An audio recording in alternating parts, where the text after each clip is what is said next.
প্রেগন্যান্সির journey একজন মহিলার জীবনে ভীষণ গুরুত্বপূর্ণ। এটা যেমন একদিকে আনন্দের, তেমনি অন্যদিকে কোথাও যেন মনে একটা চাপা উত্তেজনা থাকে যে এই জার্নিটা একজন মা সঠিকভাবে সম্পন্ন করতে পারবেন কিনা, বিশেষ করে এই সময় শরীর স্বাস্থ্য ঠিক থাকবে কিনা, গর্ভস্থ সন্তানের বৃদ্ধি ঠিকভাবে হবে কিনা, এরকম নানা চিন্তা থাকে। আর এই সময়টা যদি শীতকাল হয়ে থাকে তাহলে চিন্তা কিন্তু আরো দ্বিগুণ বেড়ে যায়, এই জন্য যে শীতকালে সর্দি কাশি জ্বর বা জটিল সমস্যা যেন মায়ের ইমিউনিটিকে ডাউন না করে দেয়, আর তার প্রভাব যেন গর্ভস্থ সন্তানের ওপরে না পড়ে।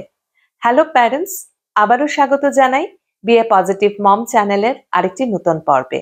আজকের ভিডিওতে যে টপিকটা আমি নিয়েছি সেটা হচ্ছে শীতকালে একজন গর্ভবতী মা কিভাবে তার নিজের শরীরের যত্ন নেবেন এবং কিভাবে তার ইমিউনিটি বজায় রাখবেন এবং গর্ভস্থ সন্তানও যেন সুস্থ থাকে এবং তার বৃদ্ধি যেন এই শীতকালেও সঠিকভাবে এবং স্বাভাবিকভাবে হয়, সেই সমস্ত কিছু নিয়ে আজকের ভিডিওতে কথা বলবো।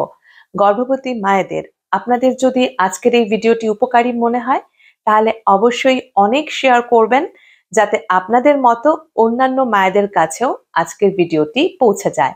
আর বিএ পজিটিভ মম প্রথমবার দেখলে অবশ্যই চ্যানেলটিকে সাবস্ক্রাইব করবেন। দেখুন, শীতকালে মায়েদের যে সমস্যাটা সবচেয়ে বেশি থাকে সেটা হচ্ছে এই সময় হাড়ে ব্যথা বেড়ে যায়। এমনিও স্বাভাবিক অবস্থায় আমাদের শীতকালে একটু পিঠে ব্যথা, কোমরে ব্যথা, হাড়ে ব্যথা, গাঁঠে ব্যথা, এই সমস্যাটা বাড়ে। আর যেহেতু আপনি এখন প্রেগনেন্ট আছেন তাহলে এই সমস্যাটা কিন্তু আপনার আরো বেশি এই শীতকালে বেড়ে যেতে পারে। এছাড়াও আরেকটা কি সমস্যা হয়, স্কিন ভীষণ ড্রাই থাকে। এই সময় ঠিকভাবে যদি লোশন লাগানো না হয় বা স্নান যদি ঠিকভাবে না হয় তাহলে কিন্তু স্কিন ভীষণ রাফ ড্রাই দেখায়।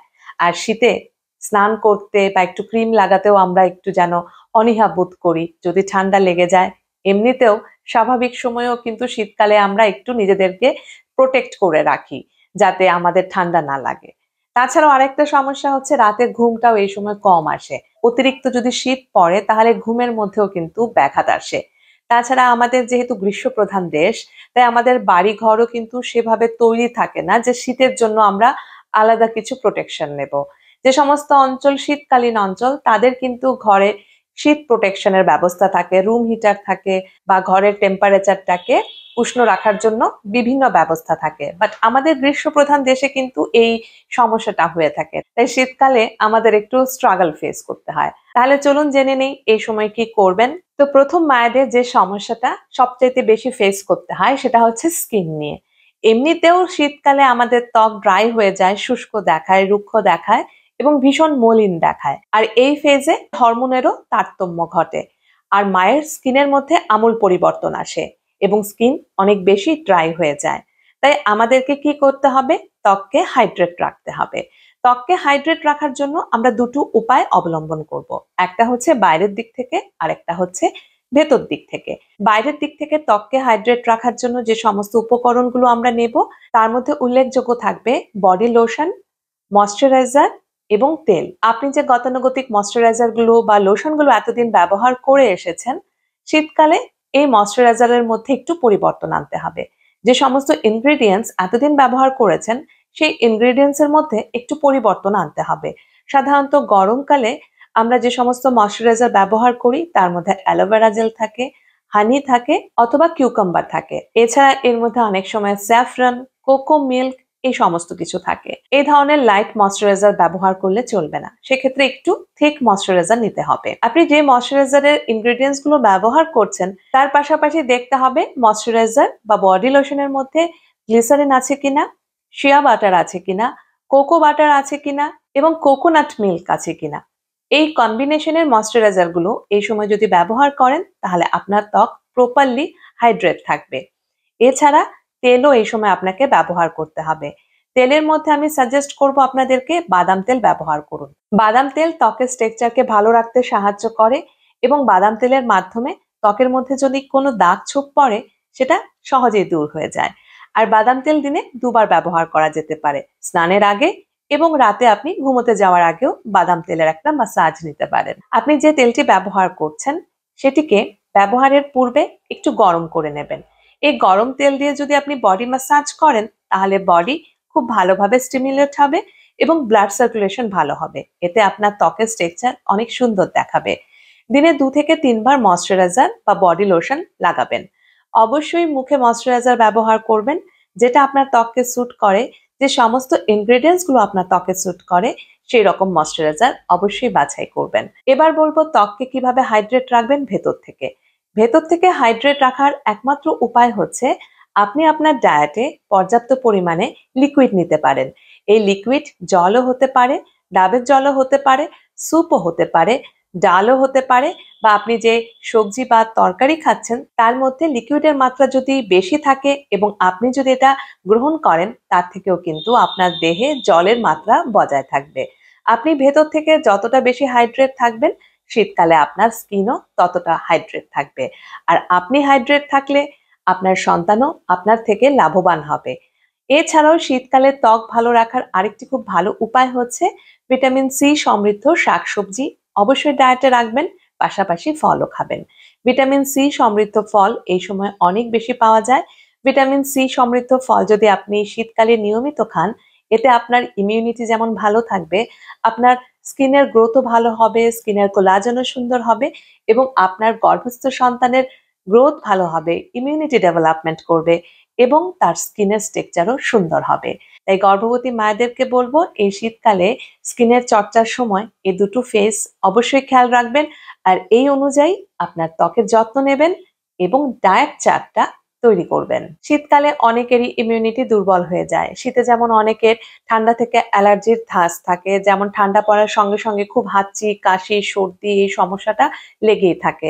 আর আপনার যদি এই গর্ভকালীন অবস্থাতেও এই সমস্যাটা কন্টিনিউ হয়, সেই সমস্ত ক্ষেত্রে আমি আপনাদেরকে সাজেস্ট করব আপনার যিনি কনসার্ন ডক্টর আছেন তার সঙ্গে কথা বলে এই সিজনে যাতে আপনার সর্দি কাশি না হয় বা অ্যালার্জি না হয় সেরকম একটা টিকা নিয়ে নিতে। আরেকটা কথা বলবো, আপনারা নিজের ইমিউনিটি বজায় রাখার জন্য এই সময় সকালবেলা ঘুম থেকে উঠে ঈষদুষ্ণ জল পান করতে পারেন।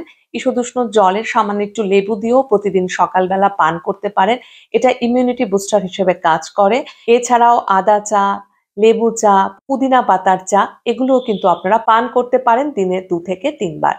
তাছাড়াও সারাদিন আপনারা অল্প অল্প করে গরম জলও এই সময় পান করতে পারেন। যাদের ঠান্ডা লাগার ধাত আছে এই রিচুয়াল গুলো যদি ফলো করেন তাহলে দেখবেন আপনি যথেষ্ট সুস্থ অনুভব করছেন। হাঁচি বা সর্দির মতো সমস্যাটা আপনার খুব একটা হচ্ছে না। যখনই দেখছেন আপনার নাক বন্ধ লাগছে বা একটু কাশি বা সর্দির সমস্যা হচ্ছে বা একটু হাঁচির সমস্যা হচ্ছে, তখন আপনারা ভাপ নিয়ে নিতে পারেন। এটাও কিন্তু অনেকটা রিলিফ করে। দেখুন আমি যে আগেই বললাম ত্বক ভালো রাখার জন্য এই সময় ভিটামিন সি আপনারা খেতে পারেন। ভিটামিন সি শুধু ত্বক ভালো না, ইমিউনিটি বজায় রাখতেও কিন্তু সাহায্য করে। তাই দেহের ইমিউনিটি বাড়ানোর জন্য ডায়েটে অবশ্যই ভিটামিন সি সমৃদ্ধ খাবার রাখবেন, ফল রাখবেন। ভিটামিন সি যদি মনে হচ্ছে আপনি যে খাবার থেকে নিচ্ছেন সেটা কম হচ্ছে, তাহলে সাপ্লিমেন্ট হিসেবেও নেওয়া যেতে পারে। তবে 5 মান্থ কমপ্লিট করার পরই ভিটামিন সি সাপ্লিমেন্ট হিসেবে নিতে পারেন। এক্ষেত্রে বলবো আপনার যিনি কনসাল্ট ডক্টর আছেন তার সঙ্গে একবার কথা বলে নেবেন যে কি ধরনের ভিটামিন সি এই সময় সাপ্লিমেন্ট হিসেবে খাওয়া যেতে পারে। কারণ শীতকালে আমাদের সবারই ইমিউনিটি ডাউন থাকে, তাই কম বেশি ভিটামিন সি সাপ্লিমেন্ট আমরা এই সময় নিতে পারি। তাই গর্ভবতী মায়েদের বলবো আপনার যিনি কনসাল্ট ডক্টর আছেন তার সঙ্গে কথা বলে ভিটামিন সি সাপ্লিমেন্টও এই সময় নিতে পারেন, যা আপনার ইমিউনিটি বুস্টার হিসেবেও কাজ করবে। দেখুন শীতকালে ওয়েদার যেহেতু ভীষণ ড্রাই থাকে আর এই সময় হাওয়া বইতে থাকে, সেটাও ভীষণ শীতল থাকে। আর এই শীতল হাওয়া ভীষণ শুষ্ক থাকে। আর এই শুষ্কতার দরুন আমাদের দেহ থেকে সমস্ত ময়েশ্চার কিন্তু গায়েব হয়ে যায়।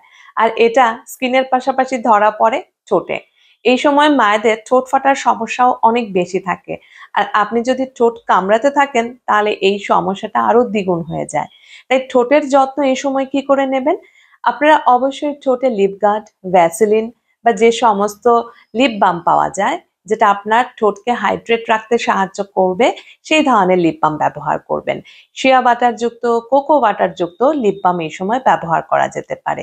এই লিপ বাম গুলো ঠোঁটের আর্দ্রতা বজায় রাখতে সাহায্য করবে। আপনার ঠোঁট যদি মনে হয় এই সময় কালো দেখাচ্ছে তাহলে ঠোঁটে অবশ্যই স্ক্রাবিং করতে পারেন।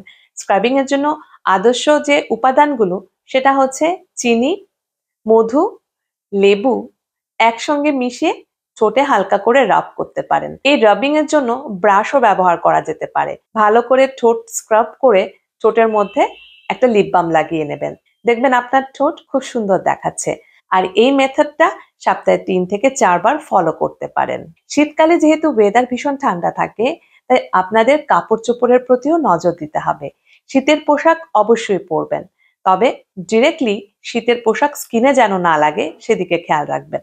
উলেন কাপড়ই হোক বা সিনথেটিক কাপড়ই হোক, পলিয়েস্টার হোক বা যে কোনো কাপড়েরই আপনি সোয়েটার পরছেন না কেন, তার ভেতরে একটা কটন লেয়ারের কাপড় পরে নেবেন। এতেও আপনার স্কিন এই সময় ভালো থাকবে। শীতকালে মায়েদের ফ্লু হওয়ার চান্সেস কিন্তু অনেক বেশি, আর ফ্লুর হাত থেকে বাঁচার জন্য এই সময় ক্রাউড এড়িয়ে চলুন। বাড়িতে যদি কারো ফ্লু হয়ে থাকে তার থেকে ডিস্টেন্স মেনটেন করুন। আর অবশ্যই আপনাকে ডাক্তারবাবু যে সমস্ত সাপ্লিমেন্টগুলো খেতে দিয়েছেন সেগুলো ফলো করবেন এবং রুটিন মেনে সেই সমস্ত সাপ্লিমেন্টগুলো খাবেন। আশা করি এই যে টিপসগুলো আজকের ভিডিওতে শেয়ার করলাম, আপনারা যদি এটা এই শীতকালে ফলো করতে পারেন তাহলে আপনার স্কিনও ভালো থাকবে এবং আপনার ইমিউনিটিও ভালো থাকবে। আর হ্যাঁ, প্রতিদিন 2 গ্লাস করে সকালে এবং রাতের দিকে গরম দুধ পান করতে ভুলবেন না, যেটা আপনাকে গরম রাখবে এবং আপনার দেহের ইমিউনিটিকে বুস্ট আপ করতে সাহায্য করবে। আজকের ভিডিও আমি এখানেই শেষ করব। কেমন লেগেছে অবশ্যই কমেন্ট করে জানাবেন। এই রিলেটেড যদি কোনো প্রশ্ন আপনাদের মনে থাকে অবশ্যই ভিডিও নিচে করবেন। আজকের জন্য এইটুকুই। ভালো থাকবেন, সুস্থ থাকবেন।